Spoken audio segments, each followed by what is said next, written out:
is happening in the world, but we do have this to report. New details about what apparently happened behind the scenes moments after Will Smith slapped Chris Rock during Sunday's Oscars. Will Packer, the producer of the Oscars, told ABC News the LAPD came to his office and spoke with Rock.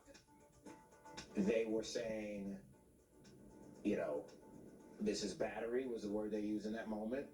They said, we will go get him. We are prepared. We're prepared to get him right now. You can press charges. We can arrest him.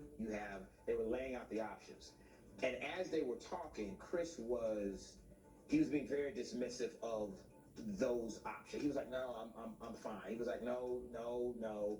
And even to the point where I said, Rock, let him finish. The LAPD officers finished laying out what his options were.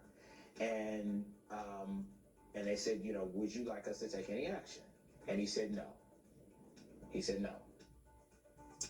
Well, kudos to Chris Rock for that. Packer says he did not speak to Smith directly the night of the Oscars. Matt Bellany, who I go to for all of my news about what's going on in Hollywood, reports for Puck News that at an emergency Board of Governors meeting, Ava DuVernay pressed for specifics about the events that led up to Rock's joke.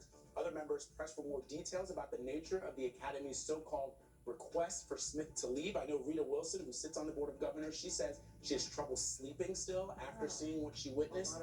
A lot of people are troubled by this. And it's what's really fascinating is there's a lot more happening other than just this slap, right? There's a lot of things that are being exposed about enabling a big star like Will Smith. I'm fascinated by Will Packer saying Chris Rock did not want to press charges.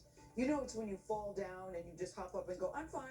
And in that moment, I guess, he was just saying, I just want this to go away. I want to get out of here. Let's make it stop. And I think people are also upset about the partying after. Yes. That's the other thing that the Board of Governors is concerned about. Like, okay, you delivered this speech. It was a 5-minute long speech where you talked about a lot of other things, but then you went out and you partied. They said his publicist advised him not to go in the Matt article. That's right. He went anyway. He went anyway. All right, still ahead. Anthony Mason takes us behind the scenes before Sunday.